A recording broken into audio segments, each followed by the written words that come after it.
Right, we mentioned Real Madrid there, and actually we do want to address this story because the twists and the turns just keep on coming. Well, we've only been a show for 10 days, right? Like, we started last Monday. By the way, guys. Thank you, appreciate it, sir. Like, and yet the one through line story, other than Arsenal, we won't talk about that anymore, has been the Real Housewives of Madrid, because it has been last night 2-0 winners over Oviedo. Gonzalo Garcia punishing that first half mistake. Jude Bellingham with the goal late on.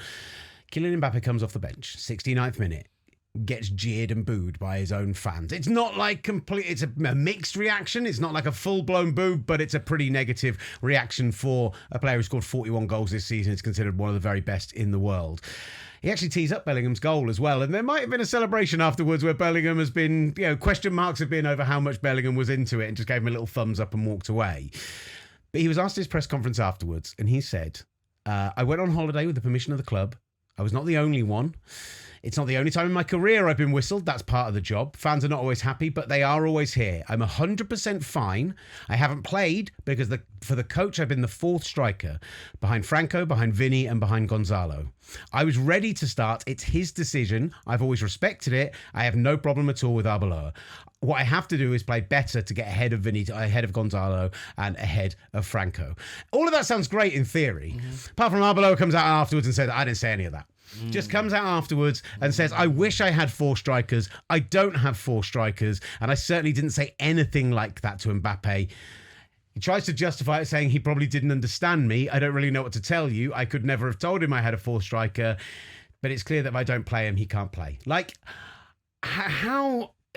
Between the Florentino Perez press conference early this week, the interview he's done afterwards, Jose Mourinho back at the club, how do they find another way to ratchet this up another notch? Tchouaméni and Valverde, it's honestly an insane institution. And again, they are the biggest football club in the world. Their history, you can't question it. But in terms of the day-to-day running of that football club and the entitlement of not just the president, but the players as well, it seems like the most toxic situation in football. It's insane. And like you said, and the fans... More toxic than Chelsea. Somehow. Which is crazy. Somehow. Because Real Madrid fans are, to me, insane. People want to talk about Arsenal fans being insane. Real Madrid fans are insane. Will, you outlined he scores 41 goals this season. 2 years without a trophy, though. 2 seasons without a trophy. Goodness gracious, the sky is falling. It's a different standard. I mean, Chelsea fans feel the same way. When a manager is not producing, they'll sack him in 3 or 4 months.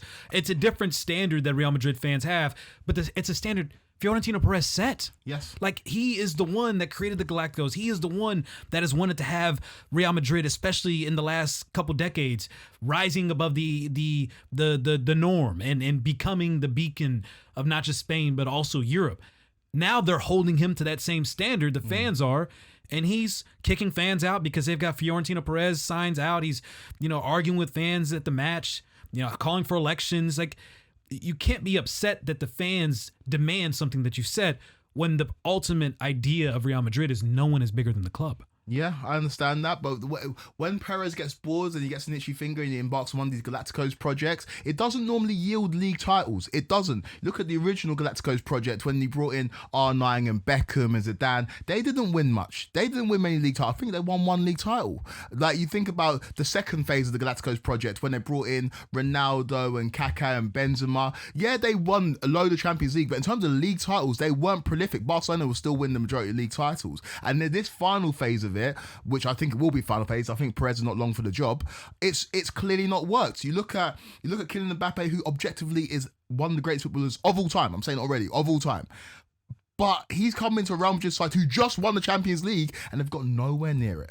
It might be one of the greatest footballers of all time in theory on the field when you watch him, but goes to PSG, is a headache. They don't win anything, certainly not the Champions League. Goes to Real Madrid, seems to be a headache. The players don't seem to be getting along with him. He's clearly a headache for his manager.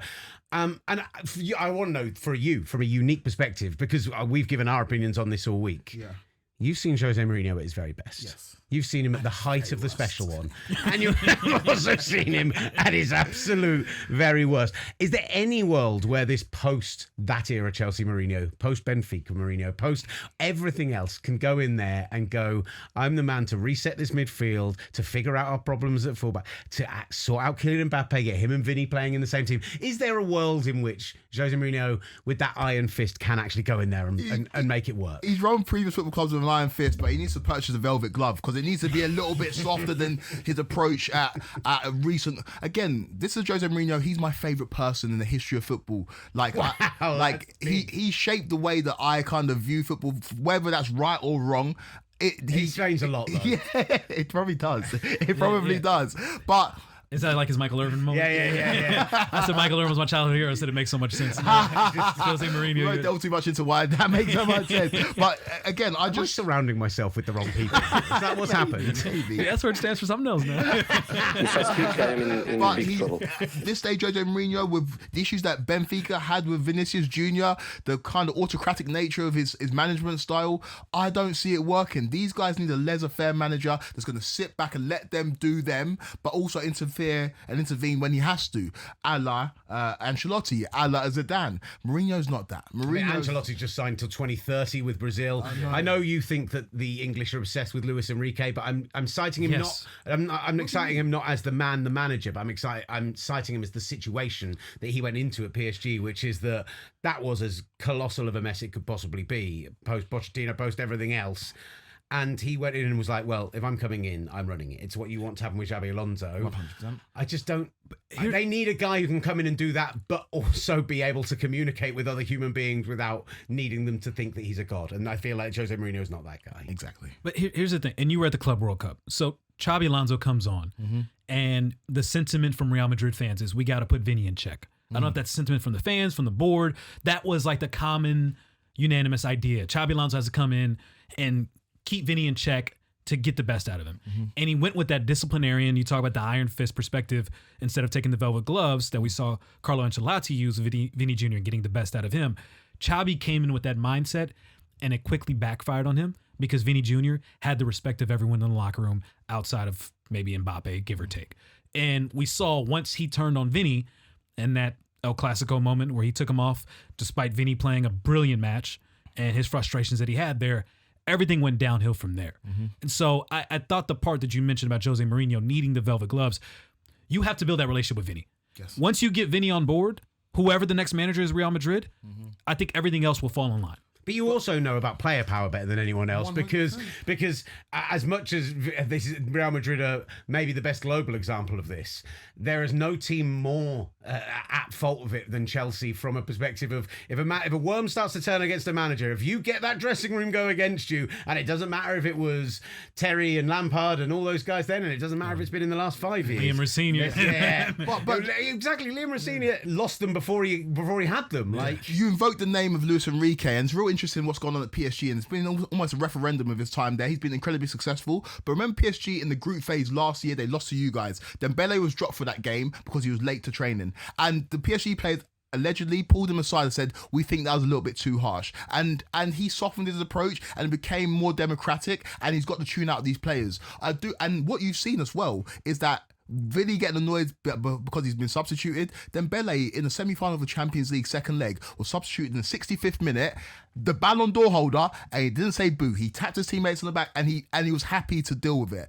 That's what you need to get to at football club. And I think Jose Mourinho's style doesn't allow him to kind of build that relationship with players. And so if the game requires Vinny to be substituted in the 65th minute, what's Vinny going to do? He's going to throw a tantrum. Same as Mbappe. Jose Mourinho hasn't got a management style to maybe adapt and assess the situation and react accordingly. And it's going to be an unmitigated disaster. Jose Mourinho's us versus the world mentality that he loves to fester in teams doesn't work when it's us versus the world, but also against each other. And that is absolutely Jose what Real versus the Madrid. world. It's us versus the world, then it's a certain number of players, and it ends up being me versus everyone else. It's going to be a disaster. I love Jose, but at this stage in his career, I think it's more of a reflection of Real Madrid that they're going back to Jose Mourinho than it is on him. He's going to take the job, of course, but the fact that he's there for a second stint, I don't understand it. Real quick, 10 seconds. Is there any manager that can save this problem? The Real Madrid problem?